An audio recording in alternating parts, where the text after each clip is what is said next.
पुणे जिल्ह्यातील पंचायत समित्यांच्या सभापती निवडणुका 9 मार्चला पार पडल्या आणि यात वेगवेगळी सत्ता समीकरणं तयार होताना दिसली। विशेष म्हणजे काही दिवसांपासून दोन्ही राष्ट्रवादी म्हणजे अजित पवार गट आणि शरद पवार गट यांच्या एकत्रीकरणाबाबत चर्चा थांबल्या असल्या तरी मुळशीमध्ये दोन्ही राष्ट्रवादी एकत्र आल्या। मुळशी पंचायत समितीच्या सभापतीपदी राष्ट्रवादी काँग्रेस अजित पवार गटाच्या मंदा बाबाजी शेळके यांची तर उपसभापतीपदी राष्ट्रवादी काँग्रेस शरदचंद्र पवार पक्षाचे दगडू काका नामदेव करंजावणे यांची बिनविरोध निवड झाली आहे।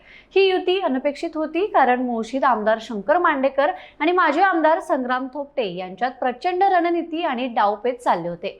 मुळशीमध्ये 6 सदस्यीय पंचायत समितीत राष्ट्रवादी अजित पवार गटाला 3 जागा, शरद पवार गटाला 2 आणि भाजपला फक्त 1 जागा मिळाली।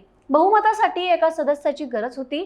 थोपटे यांनी शरद पवार गट आणि भाजपाची सांगड घालून मांडेकरांना शह देण्याचा प्रयत्न केला होता, पण मांडेकर यांनी चतुराईने गेम पालटला आणि दोन्ही राष्ट्रवादीला एकत्र आणलं। यामुळे थोपटेंना मोठा धक्का बसला असल्याची चर्चा राजकीय वर्तुळात चांगलीच रंगली। यानंतर भोर, राजगड आणि मुळशी या तिन्ही पंचायत समित्यांवर राष्ट्रवादीची सत्ता आली। त्यामुळे थोपटेंना कसा धक्का बसलाय, मांडेकरांनी कसा गेम पालटलाय पाहूयात मुळशीत नेमकं काय काय घडतंय आजच्या या व्हिडिओमधून। पण त्याआधी एक आठवण म्हणून तुम्ही जर अजूनही चॅनलला सबस्क्राइब केलं नसेल तर लगेच करा आणि बेल आयकॉनवर प्रेस करा जेणेकरून ताज्या घडामोडी तुम्हाला लगेच कळतील। नमस्कार, मी आरती आणि तुम्ही पाहताय बखर लाईव्ह।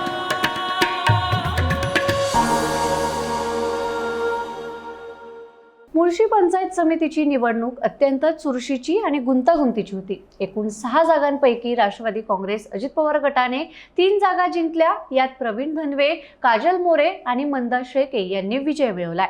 राष्ट्रवादी काँग्रेस शरद पवार गटाने 2 जागा मिळवल्या तर भाजपला केवळ 1 जागेवर समाधान मानावं लागलं। बहुमतासाठी 4 मतं आवश्यक होती, त्यामुळे एका सदस्याची साथ निर्णायक ठरणार होती। सुरुवातीला माजी आमदार संग्राम थोपटे यांनी शरद पवार गटाच्या 2 सदस्यांना आणि भाजपाच्या एका सदस्याला एकत्र आणून नवीन समीकरण तयार करण्याचा प्रयत्न केला।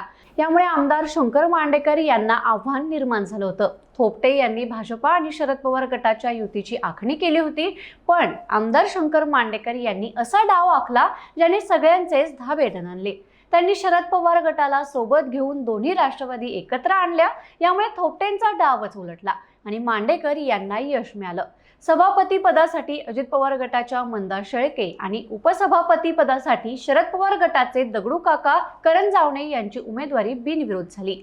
महत्त्वाची बाब म्हणजे आमदार मांडेकर यांनी 2.5 वर्षांच्या कार्यकाळात प्रत्येक महिलेला 10 महिने सभापती पद देण्याचा निर्णय घेतलाय। मुळशीमध्ये निवडून आलेल्या 3 महिला सदस्य म्हणजे यातील मंदा शेळके आणि काजल मोरे यांनाही सभापती पद मिळेल, तर पुरुष सदस्यांना उपसभापती पद असं रोटेशन ठरले।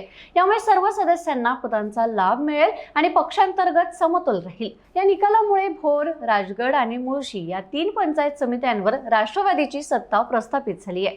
पुणे जिल्ह्यातील 13 पैकी 10 पंचायत समित्यांमध्ये राष्ट्रवादीचा दबदबा दिसतोय। त्यामुळे जरी उच्च स्तरावर एकत्रीकरण थांबलं असलं तरी मुळशीतील ही युती राष्ट्रवादीच्या दोन्ही गटांमधील स्थानिक स्तरावरील सहकार्य दाखवतं। संग्राम थोपटे यांना हा मोठा राजकीय धक्का मानला जातोय।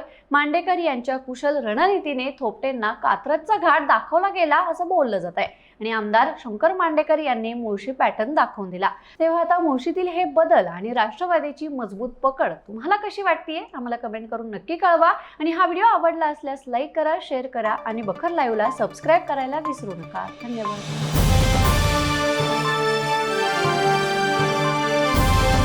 समाजकारण, प्रशासन आणि राजकारणातल्या अचूक विश्लेषणासाठी बखर लाईव्हच्या सोशल मीडिया प्लॅटफॉर्म्सना लाईक, फॉलो आणि सबस्क्राईब करा।